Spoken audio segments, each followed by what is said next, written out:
So since I needed to move on to another video, my panel has actually disappeared. So, well, it actually just came back as I clicked out of QuickTime Editor. So that's fine.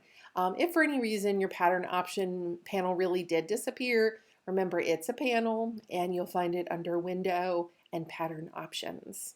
Okay. Now the first thing I'm going to do is I want to work through editing my pattern and changing the appearance of it. Is I'm going to come back up to the top of pattern options, and I want you to always assign it a name. Okay. I like to be very clear cut and essentially approach the name with a clear description of what the icon looks like. So I'll name this pink flower with red stroke. Okay. And as we work through pattern editing, you're going to see there's a reason that we do this. Okay. Now that I've named it, I'll move down to tile type. And again, this tile type is very, very straightforward. It's a grid tile type. I've got columns and I've got rows. Okay, and you can see a little preview there. Basically, it looks like an Excel spreadsheet.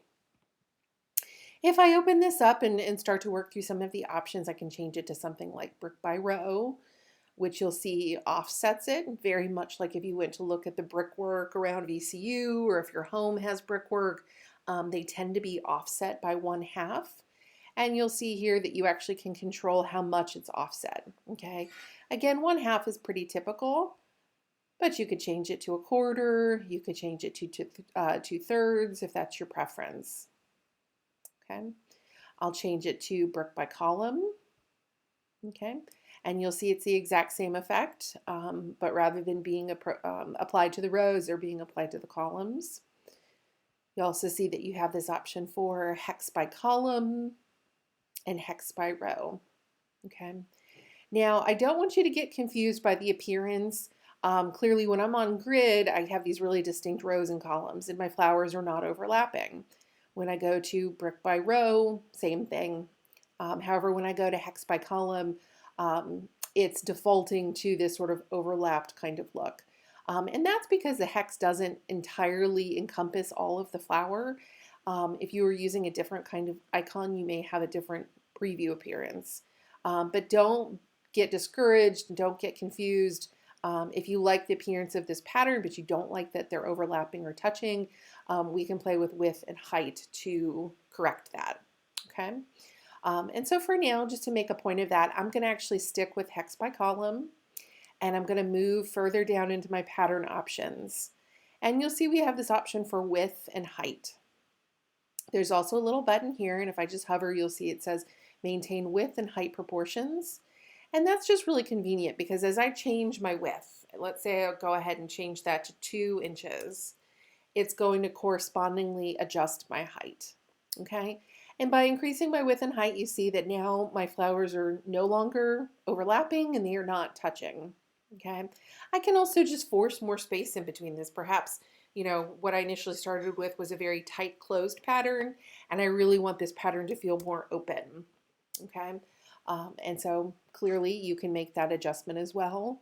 And like any of the other numerical fields, if you want to just simply highlight a number and use your up and down arrow keys, you can also watch as that just nudges around. Okay, when I put in the 3 inches in my width, you know, this pattern was very, very spread out, a little bit too much so in my opinion.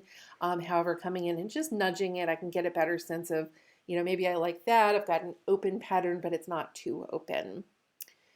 Now you may have noticed as we adjust the width and height, what we're physically changing is not the icon, it's the tile, okay? The tile around my flower has become larger. And this is important to take note of because this is often something that you need to do if you know that you want to bring in other embellishments or other icons or other simple shapes. And within this pattern project, while all of your patterns need to contain one or more of your icons, you can also bring in simple shapes, okay? So for instance, maybe you'd like to see what this pattern looks like if you were to bring in some small circles, okay? So I'm just going to use my ellipse tool. I'm going to hold shift so I can create a perfect circle, and I'll let go, okay? And you'll see because this is within my tile, it's being repeated throughout the rest of my pattern. I'll go ahead and add another one. And I'll just go ahead and kind of go crazy with this and add a number of little dots. Okay. Now you can see that the pattern becomes much more dynamic, it's more interesting, there's more to look at. And so this is something I want you to consider doing as you work on your patterns, is thinking about simple shapes. Maybe there are just lines that you'd like to create using your pen tool. There's really no limit here.